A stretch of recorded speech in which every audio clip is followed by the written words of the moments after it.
صغيرة، أنا أعيش في جزيرة. يا للعجب، من هذا؟ من يكون؟ كيف وصل إلى هنا؟ لم أرى شيئا مثله أبدا. يقع في مشاكل ويسبب كوارث، يقول اسمه سراج. يا للعجب، نحن أصدقاء في جزيرة لولو سعداء. الجزيرة للجميع.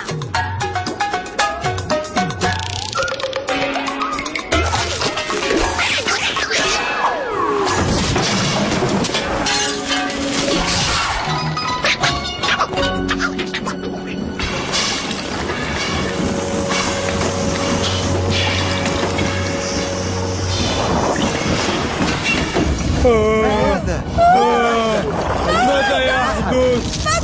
النجدة. أبي! برفق، هيا ساعدوني، أنا هنا. لا تقلق، إنه قوي. بالفعل أحسنت يا صغيرتي، احترسي. أحسنت. يجب أن نحمي الأكواخ. هل توجد هنا مواسير أخرى؟ لا توجد غير هذه، لكننا عندنا مشكلة. نظام التدفئة يحتاج صيانة. إنه يعمل بكفاءة منذ شهور. أعتقد أن هناك سببا آخر. انظروا إلي جميعا، يمكنني ركوب الجليد.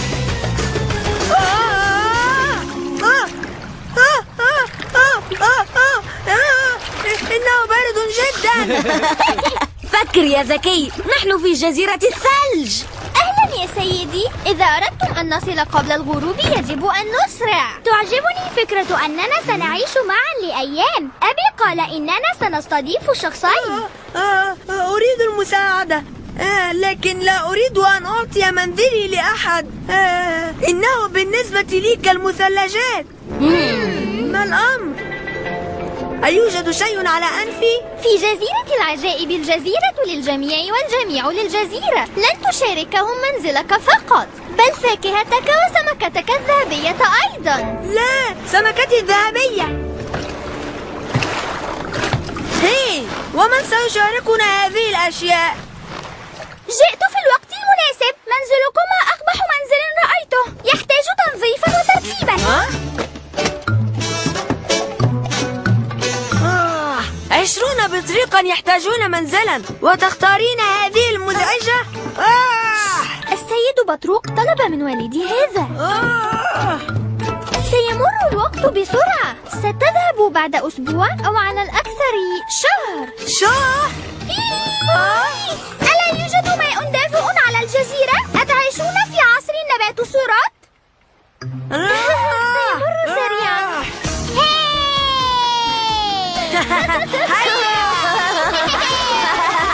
دوري أنا.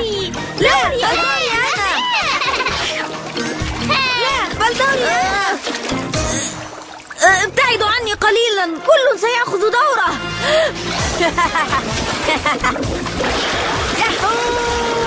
يا بيبا، اسبحي معنا. الماء هنا دافئ. خطر أن نسبح تحت أشعة الشمس المباشرة، لأن تأثيرها يزيد عندما تنعكس على الماء وعندما تنقسم على دفعة ماء تكون ممتعة جدا.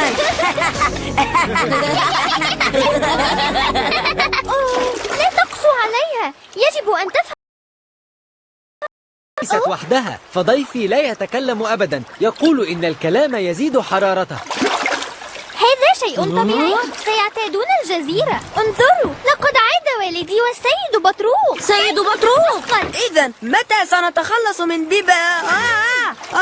أقصد كيف حال الجزيرة؟ البلور ساخن لدرجة أننا لم نتمكن من الوصول. كل شيء يذوب. إنها كارثة غامضة.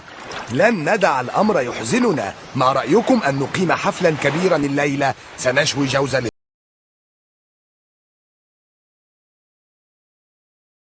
في الشمس.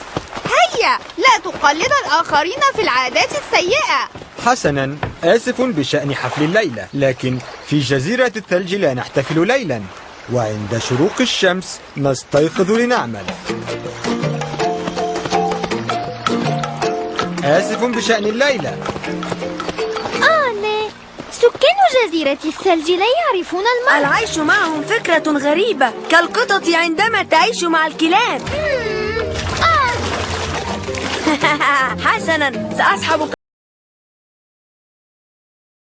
أحد، سأحولها إلى مكعب ثلج.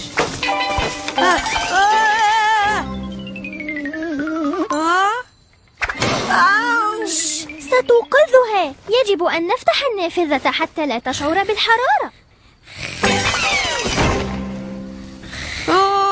فلتشعري بالشفقة علينا نحن. إن جلدها سميك، لن تلدغها الحشرات أبدا.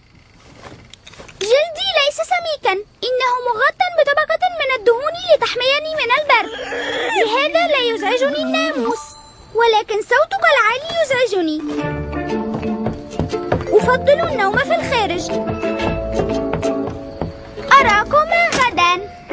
إنها مزعجة، نحاول إرضاءها لكنها متعالية جدا. ربما تكون الجزيرة للجميع، لكن منزلنا لنا نحن فقط. لقد حاولنا معها ولم ينجح الأمر. كل هذا بسبب الحرارة. يا رفاق، هل يوجد مكان لنا في منزلكما؟ مزعج مزعج. ضيفي يتذمر طوال الوقت. الجو حار جدا. نم كي تستيقظ مبكرا. وضيفي أنا يكره الموسيقى. ولا يمكنني النوم دونها. هكذا سنصبح تعساء. لا ينبغي الاستسلام لهذا الوضع. معك حق يا سراج، لابد أن نفعل شيئا. خطرت لي فكرة. البلور الساخن الذي يذيب الجزيرة لن نلمسه، لكننا سنجعله يطير. نجعله يطير؟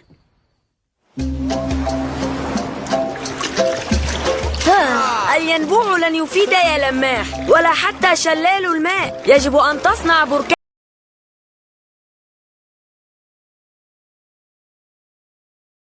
لا أصدق، لم تعد جزيرة الثلج بل جزيرة.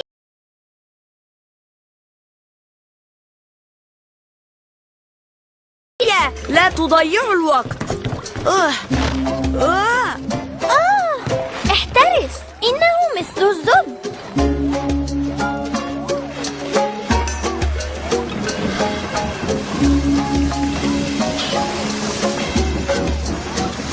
حسنا، هيا بنا.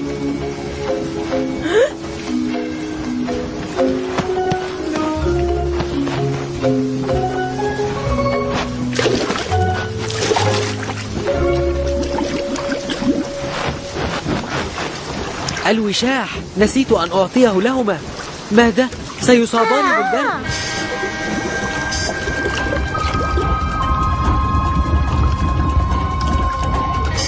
أتمنى أن ننجح.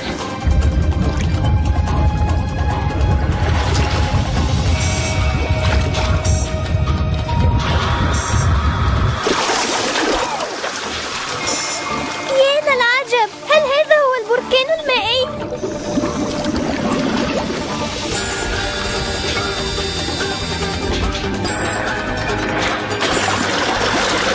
نعم، هذا أفضل. أقوى أقوى. هذا أضعف مما يجب.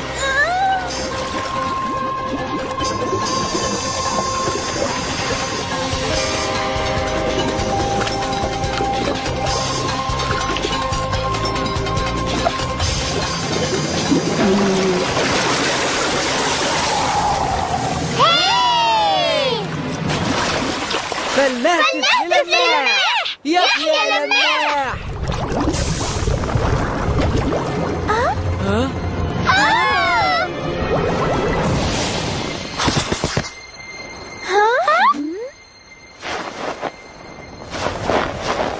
يا رفاق، لقد أنقذنا جزيرة الثلج.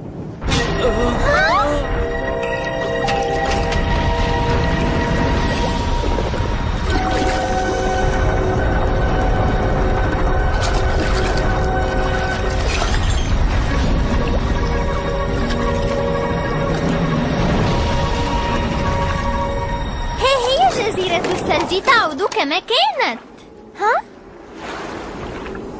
نحن منقذون رائعون حقا.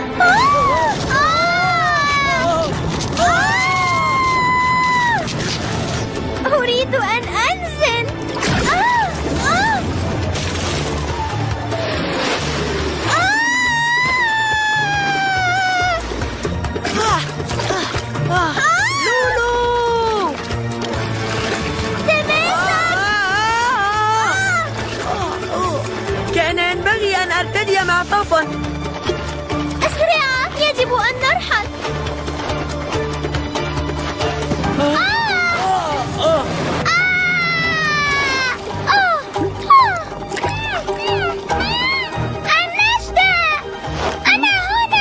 الثلج. لا أصدق أن أحدا يعيش في هذا المكان.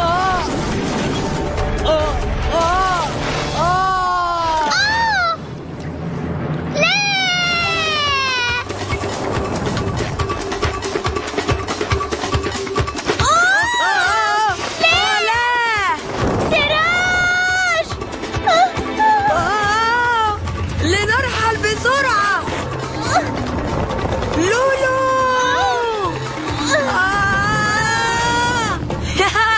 أنا قادم.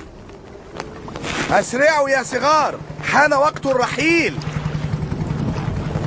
أبي جاء في الوقت المناسب. هيا أسرعوا. ألن نتناول المثلجات أولا؟ لا هيا هيا.